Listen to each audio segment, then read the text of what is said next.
Praise the lord. యేసుక్రీస్తు వారి పరిశుద్ధ నామమున ప్రియ దేవుని బిడ్డలందరికీ నా హృదయపూర్వకమైన వందనములు శుభములను తెలియపరుస్తూ ఉన్నాను. ఈ దినకాలపు దేవుని వాగ్దానము యోవేలు గ్రంథము 2వ అధ్యాయము 13వ వచనము. మీ దేవుడైన యెహోవా కరుణా వాత్సల్యములు గలవాడును శాంతమూర్తియు అత్యంత కృపగలవాడునై ఉండి తాను చేయనుద్దేశించిన కీడును చేయక పశ్చాత్తాపపడును గనక మీ వస్త్రములను కాక మీ హృదయములను చింపుకొని ఆయన తట్టు తిరుగుడి. ప్రియమైనటువంటి దేవుని బిడ్డలారా, దేవుడు కృప కనికరము కలిగినటువంటి దేవుడు, అత్యంత కృప కలిగినటువంటి వాడు. మరి అటువంటి ఆయనకే కోపం వచ్చిందంటే ఎందుకు వచ్చి ఉండొచ్చు? ఆయన మాట వినకపోతే, ఆయనకి అయిష్టమైనటువంటి ఆలోచనలు కార్యాలు ఈ లోకములో చేస్తూ ఉంటే ఆయనకు కోపం వస్తుంది. దేవుని బిడ్డారా, ఎందుకు కీడు చేయాలని ఆలోచిస్తారు? సృష్టికర్త అయిన దేవుడు లేదా తల్లిదండ్రులు బిడ్డల్ని కన్నటువంటి వారి మీద ఎందుకు కీడు చేయాలని ఆలోచిస్తారు? ఆలోచించండి జాగ్రత్తగా ఒకసారి. వారి మాట వినకుండా వారికి విరోధముగా ఈ లోకంలో జీవిస్తే ఆటోమేటిక్గా వారికి కోపం వస్తుంది కదా దేవుని బిడ్డలారా.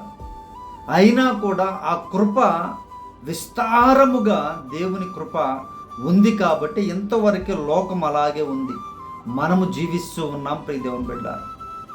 ఆయనకు విరుద్ధమైనటువంటి కార్యాలు, ఆలోచనలు, మాటలు ఇవన్నీ చేస్తూ ఉన్నా కూడా ఆయన ఇంకా కృప చూపుతూనే ఉన్నారు. మారుతారేమో, ఇంకా వారు చేంజ్ అవుతారేమో అని ఇంకా ఆయన కృప చూపుతూనే ఉన్నారు. ప్రియమైనటువంటి దేవుని బిడ్డలారా, మరి ఇప్పుడు ఏం చేయాలని అంటే ప్రభు యొక్క వాగ్దానం ఏం తెలియపరుస్తుందని అంటే, మీరు మీ బట్టలు కాదు చింపుకోవాల్సింది, మీ హృదయాలని చింపుకొని. అంటే ఆలోచించండి ఒకసారి ప్రియ దేవుని బిడ్డలారా, హృదయాన్ని దేవుని వైపు తిప్పుకొని పశ్చాత్తాపము కలిగిన ప్రార్థన జీవితము ఉండాలి.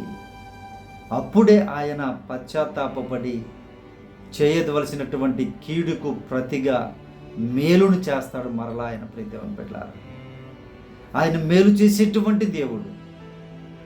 నీకు కీడు చేయాలని ఎందుకు చూశారు అని అంటే మాట వినకపోబట్టనే కదా. ఆయన మాట వింటే ఇలా జరగదు కదా.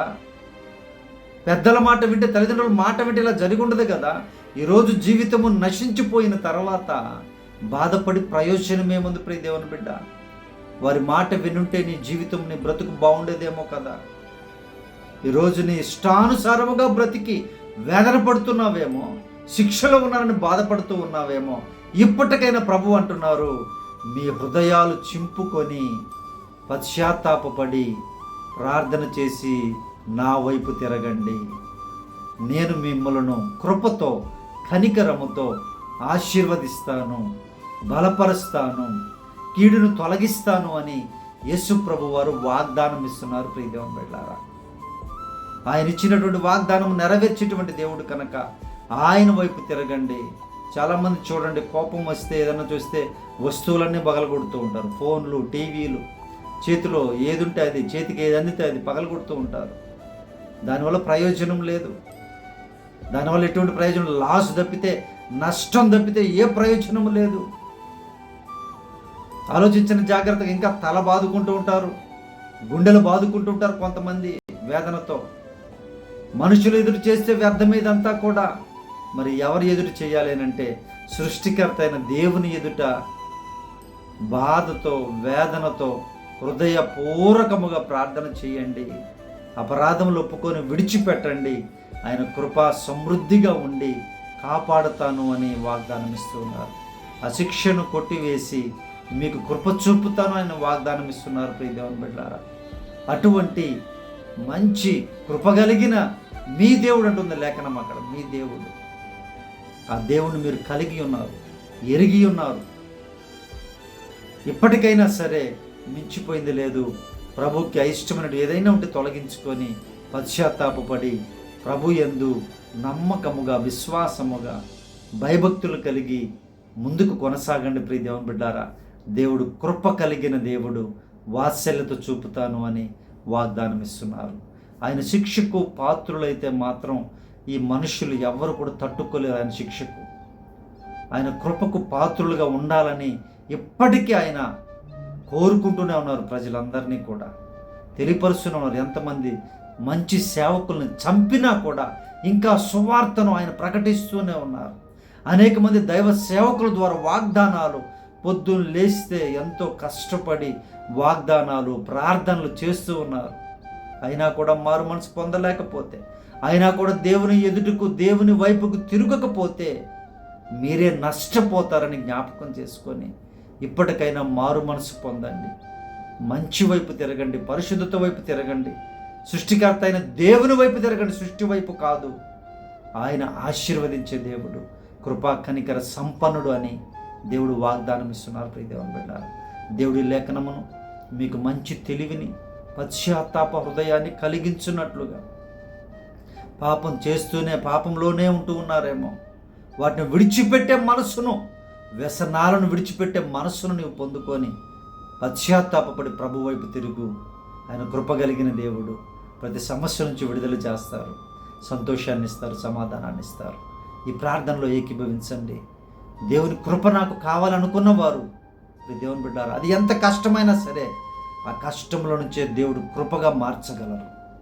ప్రార్థన చేస్తాను, ప్రార్థనలో ఏకీభవించండి. ప్రియ దేవుని బిడ్డారు, పరిశుద్ధాత్మదేవ, మా ప్రియ పరలోకపు తండ్రి, మా దేవుడు కృపగలిగిన సమృద్ధి అయినటువంటి గొప్ప దేవుడు అని మీ బిడ్డలకు వాగ్దానం ఇచ్చారు ప్రభా. నీకు వందనాలు నాయన. ప్రభా, బిడ్డల మీదకి ఏ శిక్ష అయ్యా రాబోచు ఉందో మీకు సమస్తము తెలుసు నాయన. కృపను చూపండి నాయన. హృదయపూర్వకముగా అడుగుచూ ఉన్నాం ప్రభా. ఈ వాగ్దానం చూసినటువంటి బిడ్డల యొక్క అపరాధములను క్షమించమని ప్రార్థిస్తూ ఉన్నాను నాయన. మీ వైపు నాయన వారి హృదయాలను, వారి కుటుంబాలను, వారి కనులను మీరే తిప్పుకోమని అడుగుచూ ఉన్నాం. బిడ్డలను మీ వైపు చూసే కృపను దయచేయమని ప్రార్థన చేస్తున్నాం. అయ్యా మీరే సహాయము చేసి, అయ్యా మీరే ప్రతి బిడ్డను కనికరముతో ఆదుకోమని ప్రార్థిస్తూ ఉన్నాను. దేవా, మీ కృతజ్ఞతాస్తుతులయ్యా. ఈరోజు జన్మదినాలు జరుపుకున్న బిడ్డలను దీవించండి. పెళ్లి రోజులు జరుపుకుంటున్న కుటుంబాలను ఆశీర్వదించండి. బాధలో వేదనలో ఉన్న కుటుంబాలను అయ్యా మీరే నెమ్మదిపరచమని ప్రార్థిస్తున్నాం నాయన. పరిశుద్ధుల గర్భఫలములు అనుగ్రహించండి. అప్పుల సమస్యలో ఉన్న కుటుంబాలను రక్షించండి నాయన. దేవా, నీవే సహాయము చేయి తండ్రి. అయ్యా ఐసీయూల్లో, బాధల్లో, అయ్యా అనారోగ్యంతో ఉన్న బిడ్డలను స్వస్థపరచండి ప్రభువా. ప్రత్యేకముగా నాయన మాకు కాంటాక్ట్లో ఉన్నటువంటి మా సహకారులు నాయన ప్రభువా, ఈ వాగ్దానం చూసినటువంటి ప్రతి బిడ్డను స్వస్థపరచుదురుగాక, బాగు చేయుదురుగాక, శిక్షను కొట్టివేయుదురుగాక, మీ కృపా వాత్సల్యముతో ఆశీర్వదించుదురుగాక. అయ్యా మీరే సహాయము చేసి మీరే కృపను చూపమని ఈ దినకాలపు దీవెనలతో, ఈ వాగ్దానపు దీవెనలతో చూస్తున్న ప్రతి బిడ్డను సమృద్ధిగా దీవించమని యేసు ప్రభు వారి శ్రేష్టమైన నామములో ప్రార్థించి అడిగి వేడుకొనుచున్నాము తండ్రి. ఆమేన్. మన పరమ తండ్రి అయిన దేవుని ప్రేమయు, కుమారుడైన యేసుక్రీస్తు వారి కృపయు, పరిశుద్ధాత్మక అన్యోన్య సహవాసము ఈ ప్రార్థనలో ఏకీభవించిన ప్రతి బిడ్డ మీదను, ప్రతి కుటుంబం మీదను, సకల పరిశుద్ధుల మీదను ఇప్పుడు ఎల్లప్పుడు సదాకాలము తోడై ఉండి ఆశీర్వదించునుగాక. ఆమేన్.